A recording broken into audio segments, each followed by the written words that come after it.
So in my Inside Out review, I actually spoke about the fact that almost every single year there's always that one movie I'm absolutely dying to see in theatres. Whether or not they turn it out to be good, it depended on the year. 2012, I was really excited to see The Amazing Spider-Man because I was obsessed with Spider-Man at the time. 2013 was a pretty poor year for movies, but the movie I was excited for was Playing with the Chance of Meatballs 2, which is... yeah, it's not really that good. 2014 was The Amazing Spider-Man 2, which I absolutely loved at the time, and while my opinions have sort of changed, I still have a soft spot for The Amazing Spider-Man 2, probably because it's my first Spider-Man movie I ever saw in theaters. 2015 was Inside Out, which I thought was fantastic, and 2016 is, oddly enough, the Jumanji remake. Now, I don't care what you're going to say. You probably could be going, Jumanji remake, it's going to suck, because it's a remake of a classic movie. Am I seriously the only one who just thought I sound like Christian Bale's Batman for a second? But honestly, if you have that attitude about a Jumanji remake coming out this year, then let me just ask you to lighten up. Where's your optimistic attitude? As an optimist, I actually will say that I love the original Jumanji movie. It's a very fun, very good movie, and it's by far my favourite Robin Williams movie. You may say you might like Aladdin, but personally, if you ask me what my favourite Robin Williams movie was, I'd say my favourite would be Jumanji. And I'm not saying that I think that the Jumanji remake this year will be better than the original. I don't think it's even going to be as good as the original. But I have my hopes. In fact, I'm sort of strategizing to myself and trying to come up with some expectations. And so I know what to look for in the remake, so I can determine for myself whether or not I would consider it good. Will it be as good as the original? Probably not. Is it going to be good overall? I hope so. It depends on if it passes my personal expectations. But we're not here to talk about the remake today, we're here to talk about the original movie that came out way back in 1995. Jumanji is a movie that is loved by millions of people, which is why people got really upset when 10 years later, in 2005, Zathura was released, and yet everyone I talk to hates Zathura. I have actually seen Zathura several times, and I've seen it since quite a long time ago, several years ago at least, and I've never really understood the hate for it. I actually really like Zathura. In fact, I actually grew up with Zathura. I actually watched Zathura first, and it wasn't until many years later, until like maybe 1 or 2 years ago or so, where I actually saw Jumanji. So yeah, I grew up with Zathura, and even when I watched this movie again for the sake of this review, I still don't think it's really as bad as everyone says it is. But even with that in mind, I still will admit that Jumanji is a fantastic classic. In fact, when I started to fall in love with the movie, I looked everywhere for it. I searched many different stores and told many people how much I loved the movie, and so I actually got 3 different copies of the movie. A relative gave me 2 of these kinds of copies. One I could watch at her house and the other one for me to bring home. And even beforehand, I actually found it in a collection of Matilda Hook and Jumanji, and I grabbed this movie set just for Jumanji, and then later on I got this copy. So now I have 3 copies of the same movie, and I don't care because it's a fantastic movie. I didn't just stop there. Since I am such a movie enthusiast, I actually make a lot of homemade films, especially a lot of fan films. I actually am a Jumanji fan, and I actually am making a Jumanji fan trilogy. This is a cover/movie I made, and it's a fan film of the original movie, and after that I made a fan sequel, and I'm thinking about making a Jumanji 3. You're probably wondering, but Corey, if you made a Jumanji fan film, then how were you able to use the board game itself? Did you buy the original board game that was made, like the colourful one? No, I want to go more authentic. So I actually, with the help of my father, designed my own prop replica of the game. I know that the image doesn't actually take up the whole space, but I don't mind. But my father and I made this out of wood, and it actually opens and closes. So it was designed to open and close. This is really hard to do on camera. And so this is the game itself. You've got the instructions on either side. You've got the overall snaky path, And in this blue bag are the Dyson token. And I actually used to have a bunch of little white paper riddles that you used to be able to use to be able to play. So you would read the riddle, and it was a replica that I really made for the fan film. And just knowing that I have a prop replica of the movie / game, I find really impressive. Not only that, but I made this myself, and it's really a shame that something I made with my father, like a teenager, made this board game, and yet it looks more authentic to the final cut of the movie than the actual board game that was released. So yeah, I actually made a Jumanji replica.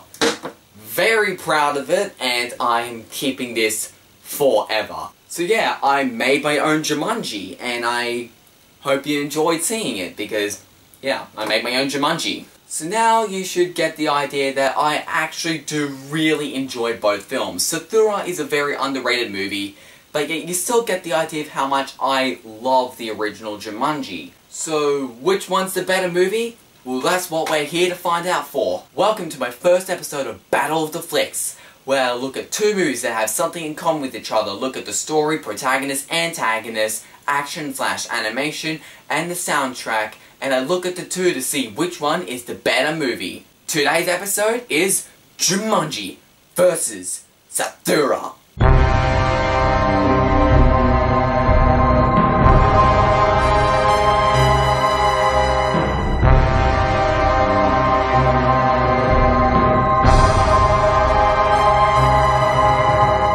Let's open up this epic battle with the story category. Now, just so you know, everything I say in this video are all completely opinion-based. Everything I say in this video are from my point of view and my personal opinion. And if you have a different opinion to me, that's fine. You're allowed to have a different opinion to me. And also, since I'm going to be analysing two films at the same time, and I'll be looking at the story and characters in detail, that means that throughout this entire video, there are going to be a ton of spoilers. So if you haven't seen either of these movies, go and check them both out and then come back and watch this video. Now, the really cool thing about Jumanji is that while the movie came out 21 years ago, at a story and character standpoint, Jumanji holds up really well. It's a very well directed film with a very well constructed story. And I feel like that not only is that the whole board game is trying to kill us type of situation, but while all this is going on, it feels like there's all these character relationships that's sort of constructing another story, and the story is being highly involved around with this board game. The first thing we notice is that our young Alan Parrish, who's around 12 years old at the moment, actually has a lot of issues. While he lives in a very, very wealthy family, he really isn't in a nice situation. He's a friend of this certain girl, which, like you do, but a group of boys, led by a boy named Billy Jessup, decides that they don't like that, and so they bully him because of it. So yeah, imagine being bullied by a group of people just because you're friends with somebody. The only real friend he has is a member of the shoe factory that his father works at named Coral. I find it kind of interesting that Alan and Coral are actually really good friends, and yet Alan gets Coral fired by putting his latest shoe on the conveyor belt and puts it through the shredder. But he also is having lots of problems with his relationship with his father, because he goes and says, "Excuse me, but these guys want to bully and beat me up. Do you think you can give me a ride home?" "No, son, you have to face them like a man. Let those boys kick the living daylights out of you. Yes, you'll be in serious pain and all of that, but at least you'll stood up to them like a man." Yeah, excellent parenting right there. But the thing I love is that since all these characters have all these relationships, when Alan Parrish finds the game Jumanji and he gets sucked into the game, it affects every single relationship. In fact, it affects the entire town. Because one boy got sucked into one board game and it changes everything. And since the town of Brantford, which is where this movie takes place, has all gone completely downhill because this one boy has disappeared, it really makes the movie feel like the stakes are much higher when all the main characters are working together to try and finish the game and bring everything back to normal. We want to see Alan resolve the relationship with his father, we want to see him resolve the relationship with Coral, and we want to see him get together with Sarah Whittle. And it's all of this, and it just feels like while all this stuff we want to see happen, this board game is just getting in the way of all of that. Now, I'm not gonna act like that this is the best story in the world. For what it is, it's a very well constructed story in my opinion, versus Sathura, and I will be honest, I'm not proud of the story for Sathura for one simple reason. Plot holes. Oh my goodness. When I watched this movie for the sake of this review, I was rather mind-blown with how many plot holes I realized. And just so you know, none of these plot holes I actually found from other YouTube videos, and I'm just creating this long trend. I actually found all these plot holes myself. I was sitting down and I was watching this movie to myself, and I asked myself these questions. I have got like 8 different plot holes, and I've recorded them all into my iPhone, and I'm going to give all 8 of them to you right now.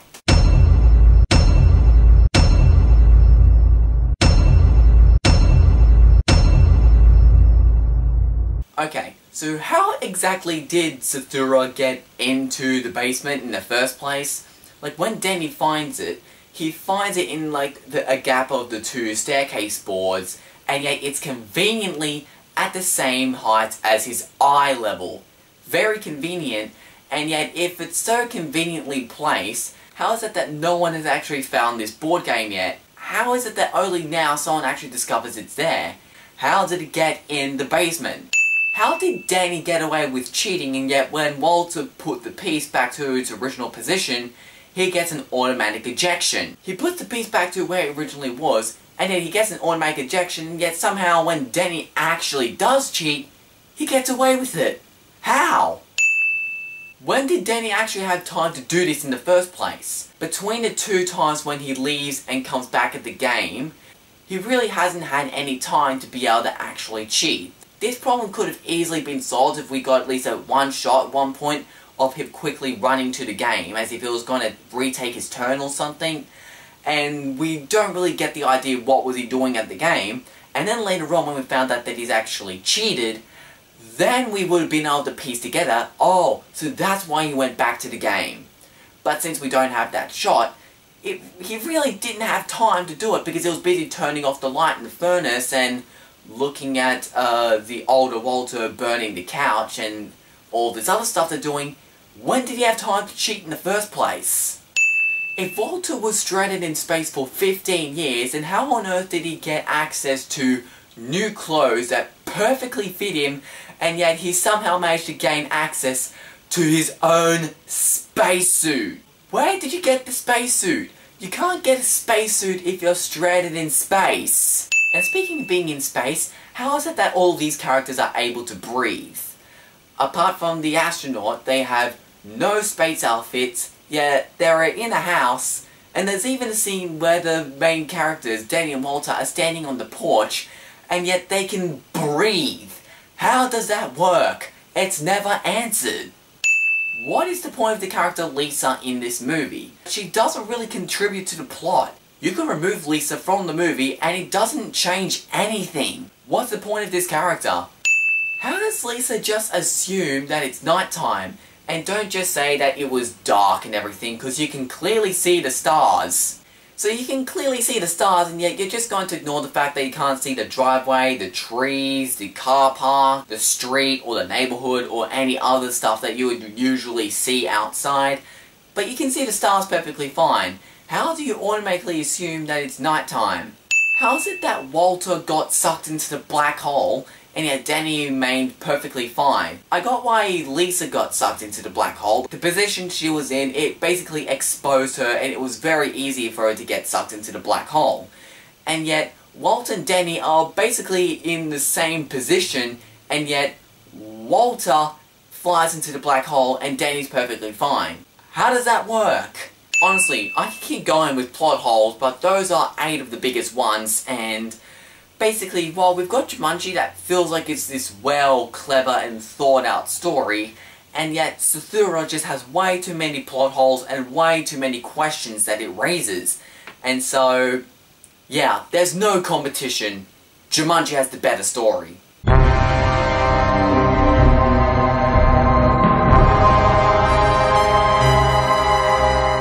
Okay, the weird thing is I said Sathura was a very underrated movie, and yet all I've been doing is complaining about it so far. Anyway, let's see how these two movies compete when I talk about the main protagonists.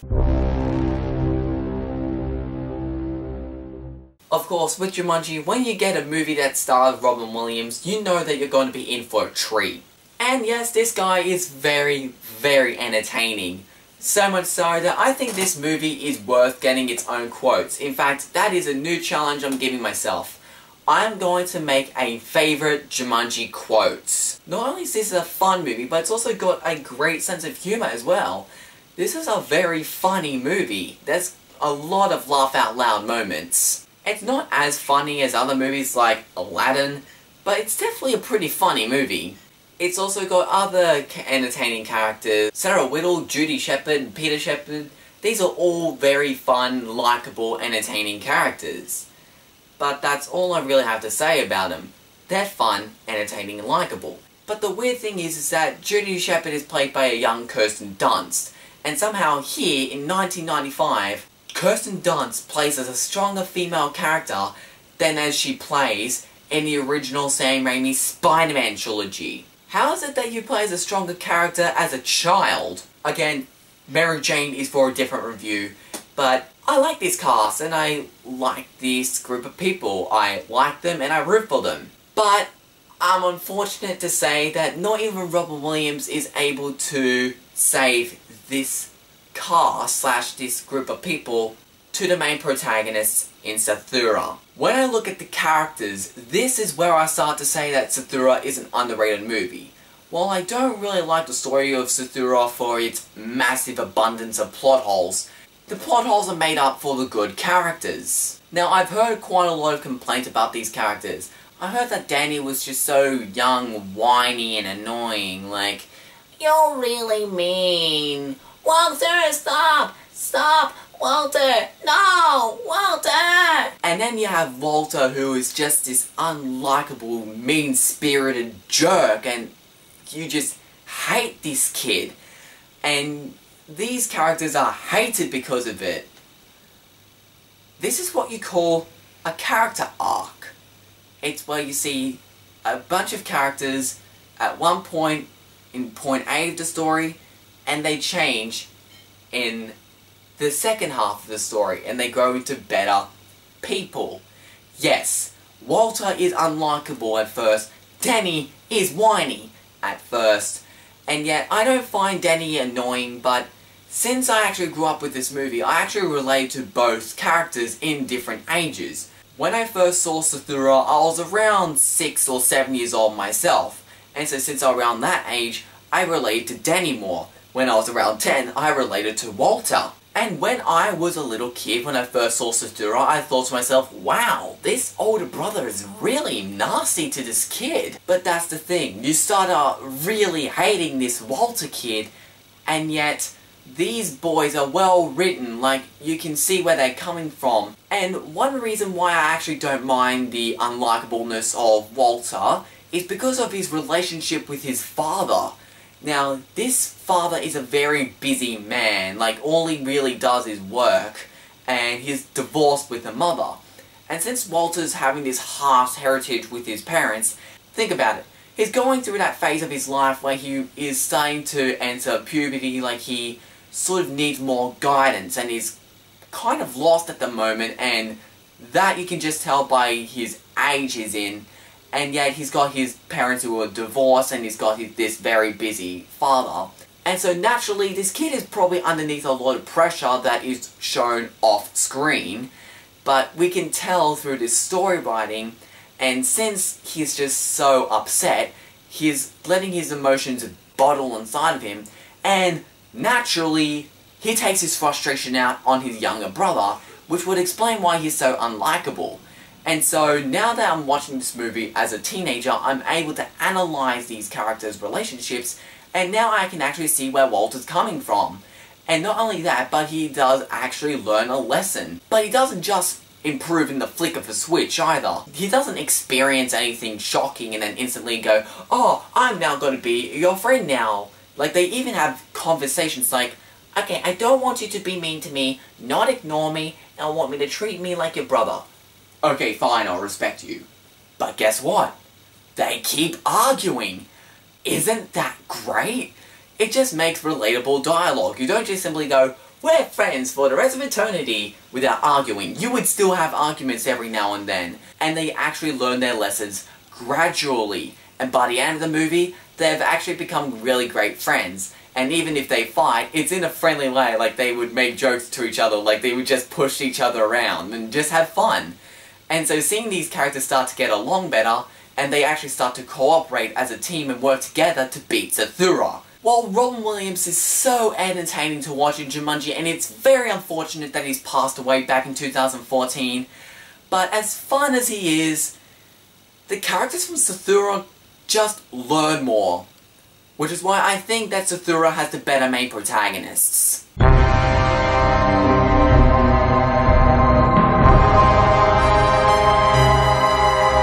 Now this is where I will usually be talking about the antagonist, but since the antagonist is really in the form of a board game, I'm going to change the name of this category from antagonist, but instead we're going to look at the board games themselves. So this round is officially Jumanji vs. Zathura. Which movie has the better board game? Now since this is technically the same category as the antagonist, I'm just going to sort of look these as the way the board game is designed, like how cool or iconic they become, and as antagonists themselves. And I will instantly say that Zathura is a very cool and a very sleek looking board game. A lot of board games are really just cardboard and you just roll a dice and you move your token, but the way the game is just so cool and unique. Like there's this entire mechanism into it, like you would push the go button then you would wind the key. The way it's designed, the way it works, the pushing the button, winding the key, and then the moving spaceships on the little conveyor belt, it's just a really cool technique. When Denny first sees the game, it's no surprise that he goes, "Walter, this is so cool, check this out!" And it's also really cool considering it comes from a box that looks nothing like the board game. Like the box, it looks old, rusty, cramped, and Walter says, looks dumb and old. Then you open it, it's this big, old, shiny, really cool, sleek looking board game. And I honestly find it sad that the board game based off this movie actually looks more authentic than the board game based off Jumanji. Yeah, if you want a Zathura replica, you can buy the actual board game because it looks pretty close. It doesn't look exactly the same, but it is pretty identical. But it just makes me wonder, since the board game obviously has a mechanism into it, it just makes me wonder, who manufactured it? Like, who designed it? Who created this board game? Was the idea of making this game so powerful, like it would unleash all sorts of crazy stuff? Was it intentional, or was it by a complete accident? Like, I actually would like to know more about its history. Who manufactured it? Why was it manufactured? You can add that to my list of plot holes. But, to be fair, Jumanji has this plot hole as well. I really would have liked to see more of a backstory, like the origins of this game, like how was it created? How did it come to be? Like, why is it so powerful? What caused it to become so powerful? Was it hit with some sort of spell or something? Like, how was it created? Like, I'd like to know more about this game's origins, and I wouldn't consider it a plot hole for Jumanji, but it's something I'm very curious about.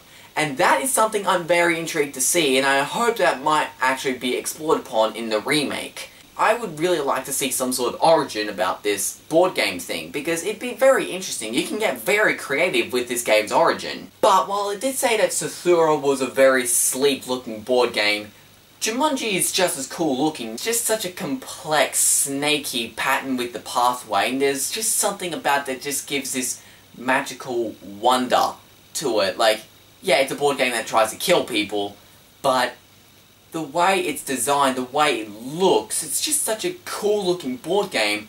And like the way how the entire thing is made of wood, like it opens and closes, it doesn't come from a cardboard box. It's this whole wooden structure and this wooden slash tile path.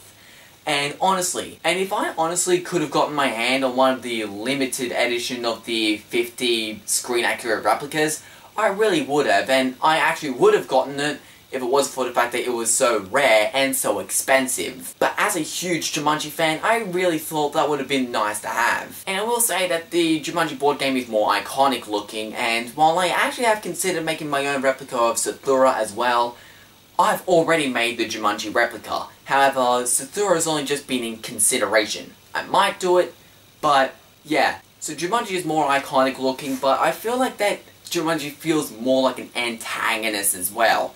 Like, it doesn't just feel like a board game, but it feels like this presence, like this sort of villainous presence surrounding the game that's actively trying to kill our main protagonists. It just feels like there's some sort of presence that's sending these different animals like lions, monkeys, and mosquitoes to try and go after our main protagonists. And there's one aspect of the movie I love, and that is the drums. My goodness, these drums, like the fact that the Jumanji game, it makes drums to call kids into this trap. It just makes it feel more intimidating, like this evil presence, this beast. And because of this presence, it's just unsettling. And it just makes it feel more threatening in a way. So much so that when I first saw the movie actually scared me. Not because of all the stuff that comes out of the game, but because of the drums. The sound, like the sound the drums make just gives it this more of a creepy presence, and it just makes it feel more threatening as a beast. While that did scare me, it doesn't anymore, and now I see it as a compliment because it just makes it feel like more of an antagonist. How for the Sathura, it just feels like you sort of take your turn, and a villain just sort of pops up out of nowhere. And it just doesn't feel like this presence that I get from Jumanji. And not to mention, Jumanji is more iconic looking, even though Sathura is also sleek looking, but the presence slash the iconic look, Jumanji is a better board game. Yes, definitely a better board game.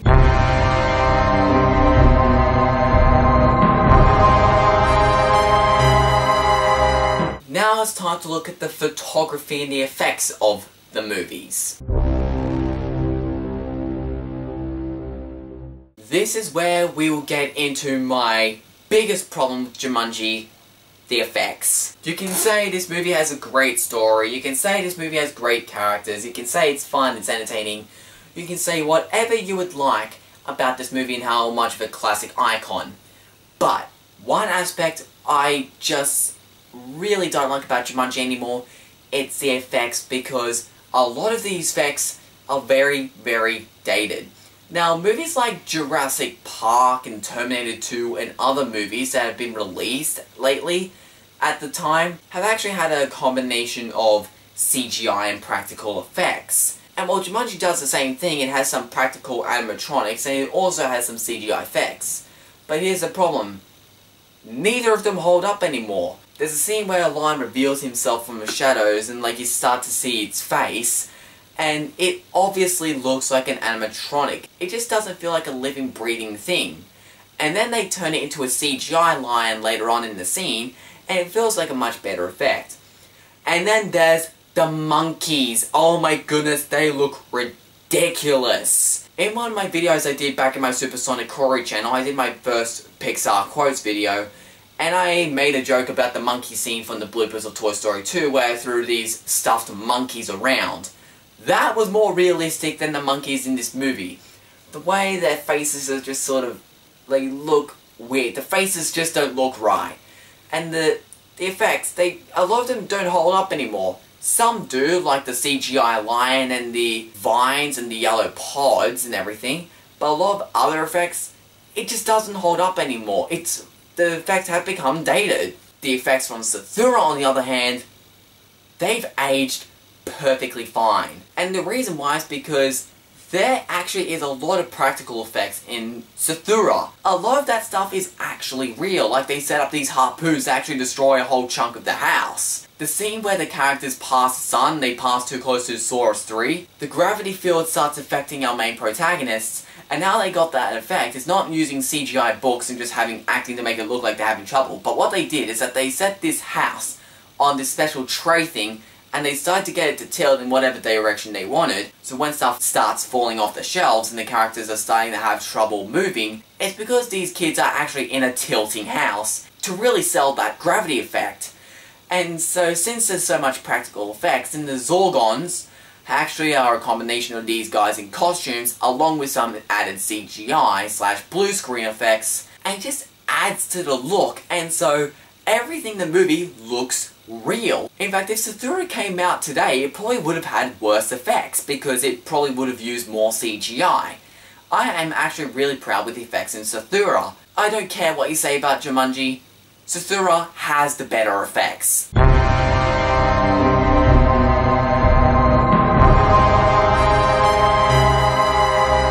It's all tied up, it's time to confirm the winner of this competition by looking at the soundtrack. Now, honestly, this is a rather tough category to pick a winner for, because in my opinion, I think the soundtrack for both Jumanji and Zathura are both good soundtracks. But after doing quite a bit of thinking, I do think I've picked a winner. Jumanji is a nice soundtrack, like the flute instrument that sort of plays. It's a nice, calm, soothing music. But there's just something about the Zathura music I just prefer more. Now, the Zathura music, it goes with a more big, epic, orchestral music. And I love the music that plays in the opening credits of the movie. Zathura's music really has a big Star Wars feel to it in its music. Like, the orchestral music in Zathura is amazing. I love the soundtrack for Zathura. The big space epic orchestra just feels like we're going on this grand epic space adventure. And so, honestly, because of this big epic orchestral music, I think that Zathura has a better soundtrack. Wow, that last round went by quickly. But since Zathura has actually won 3 of the categories, protagonists, effects, and the soundtrack, that means that, to my surprise, the superior film turns out to be Zathura.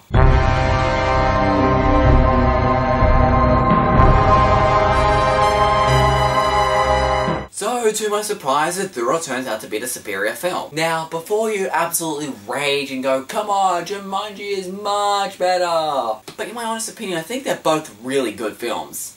Now, at first, when I watched these 2 movies back to back for the sake of this review, I will admit that it was almost impossible for me to decide. I've gone from having it a tie to having Jumanji as the winner to having Zathura as the winner. But when I really thought about it, in a filmmaking standpoint, yeah, Zathura is the better film. Now, I'm not going to ignore the fact that Zathura has problems. It does, some pretty major problems I might add, like the plot holes. But at a filmmaking standpoint, this is a very well-made film. It's well directed and it's well acted. In fact, all the actors in both Jumanji and Zathura are both really good actors. I never buy that these guys are actually acting. And to say that about child actors is a really big thing to accomplish. Jumanji has a pretty solid story, reasonably okay characters, dated effects, and a good soundtrack. And while Zathura does have a sloppy story, it does more than make up for that with an excellent score, very well written and acted characters, and both of these movies are just a ton of fun. Zathura may take itself more seriously than Jumanji in terms of that Jumanji has more laughs in it, but really, they're both very well made films and they're both very entertaining movies. Going into this video, I had no idea which one I was going to pick. Jumanji may be a more iconic or more classic movie, but to be fully honest, Zathura is a better made project, and I really don't get why people are always saying that Zathura is always the inferior film. Jumanji may be the more popular film, and it may be a classic and an icon, but there's a lot of aspects of Jumanji that have really dated, like the effects. And again, it doesn't really surprise me that I found out that Zathura is a very well made film. Especially to my surprise, that Zathura actually got a higher percentage of Rotten Tomatoes than Jumanji did. In fact, on Rotten Tomatoes, Zathura got a fresh rating from critics. It got around like 50 or 60 something %. It got a fresh, and yet Jumanji got a rotten on Rotten Tomatoes. So really, when I really think about it, Jumanji is more popular, but it's popular because it was well received by audiences, but critics seem to like Zathura more. And when I analyze the story and the characters from both, I really can see where they're coming from. Honestly though, if I was asked which one would I recommend more, I would definitely say Jumanji. Honestly though, I'd say I recommend both films. If you want to watch a good movie about a board game that unleashes all sorts of crazy things and the kids who are playing the board game has to survive it, go and check both out. These movies are really subjective. Like I said, Zathura did better with Rotten Tomatoes than Jumanji did. However, I actually saw another video talking about how someone loved Jumanji and hated Zathura. I honestly don't get it. I honestly think they are both very well made films, and they are both very entertaining films, so I'd say go and watch both. They're both really good movies. And that wraps up my thoughts. That is how I feel about both Jumanji and Zathura. And since I can't really think of any other better way to end my video, I'll just say, hasta la vista, baby. See you in my next video.